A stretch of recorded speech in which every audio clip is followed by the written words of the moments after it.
هیچ وقت توی تمام دغدغه‌هایی که برای عزیزان داخل شورای شهر رشت وجود داشت و بهش اشاره می‌کردن،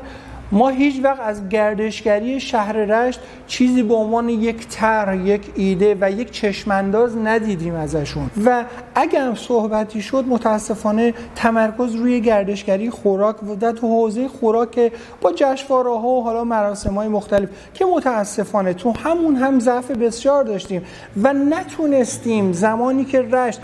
5-6 سال به عنوان تنها شهر گردشگری خوراک در یونسکو که در ایران داشتیم اون رو بتونیم به عنوان یک برند به درستی معرفی بکنیم.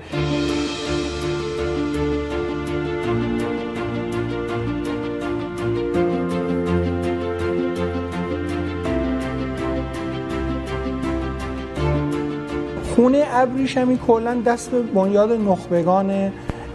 و کلا اون خونه در مالکیت دانشگاه گیلانه. تا چندین سال پیش متاسفانه یه سری مشکلات مرمت و اینا داشت که تا پارسال برطرف شد و حتی ما پارسال هم 2 برنامه توی این خونه برگزار کردیم که با استقبال خیلی خوبی هم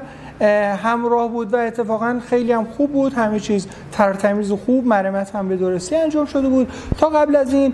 جناب دکتر موسوی که به عنوان رئیس پژوهشکده گیلان شناسی بودن واقعا ازشون تشکر میکنیم که بسیار همکاری داشتن و خودشون پیشگام بودن در این زمینه که همیشه میگفتن کاری کمکی در این قدم از ما برمیاد حتما از شما حمایت میکنیم، چه شما یا حالا دوستان دیگه. متاسفانه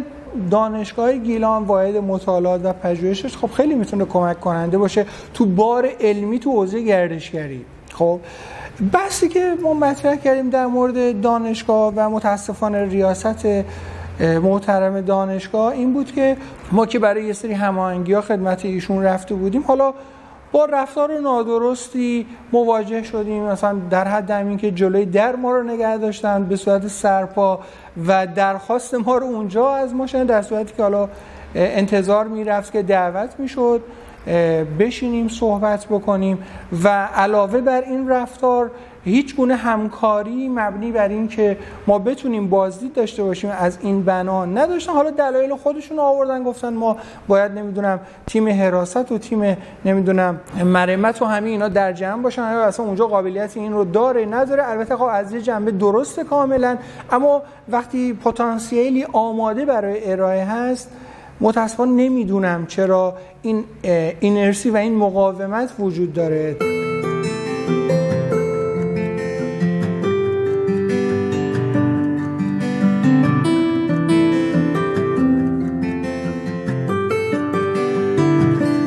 مثلا تو سایت‌های گردشگری خودمون مثلا موزه میراث روستایی متاسفانه تو هیچ کدوم از اون فضای به اون بزرگی یک راهنما وجود نداشت که اگه من سوالی داشته باشم بتونم ازش بپرسم. خب الان خیلی جا سایت‌های گردشگری شما میری اصلا تکنولوژی روزی دنیا کمترینش کدای QR خب که شما خیلی راحت اسکن میکنین که یه چیز اصلا کاملا ابتداییه. متاسفانه همین چیز هم وجود نداشت در اونجا یا از خیلی از جای دیگه. ما کلیساهایی که داخل شهر رشت داریم خب خیلی از معادلمون میخواد که داخل کلیسا رو ببینیم و ما خیلی پیام داریم مبنی بر اینکه آیا نمیشه چون این برنامه‌ای گذاشت که ما از کلیسا دیدن بکنیم. جالب اینه که مثلا داخل تهران ما حتی بازدید از کنیسه هم داریم، مردم میان با فرهنگ‌ها و ادیان مختلف آشنا میشن، اما متاسفانه ما این مشکل رو اینجا داریم، دلیلش هم واقعا نمیدونم چیه.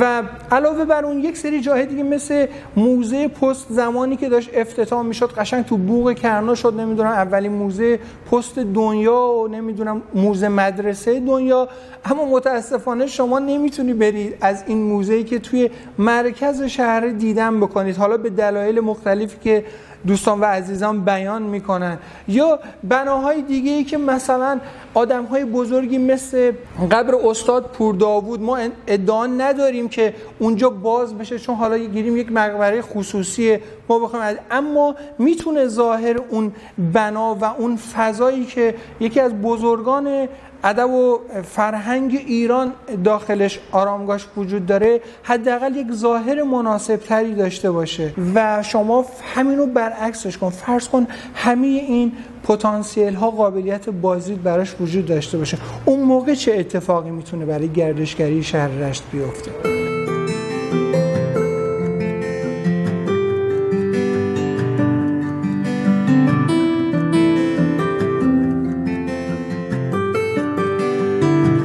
حرفمون این نیستش که به هر قیمت و بهانه‌ای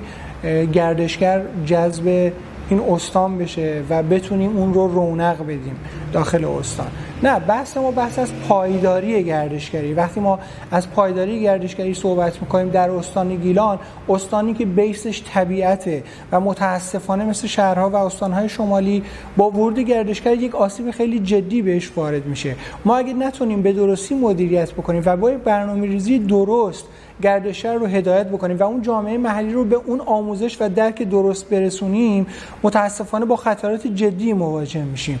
و اما در روبروی این قضیه وقتی این آموزش ها به درستی انجام بشه، چه در جامعه محلی و در چه مسافری که داره قصد سفر به اون استان داره، میتونه کمک بکنه به حفظ بیشتر محیط زیست، میتونه کمک بکنه به پایداری اون طبیعتی که میتونه برای نسل‌های بعد هم وجود داشته باشه، که این عامل باعث میشه که این گردشگری، این حوزه بتونه فعالتر و پویاتر و پایدارتر باشه. خیلی ممنونم از شما بابت این وقتی که در اختیار من گذاشتید.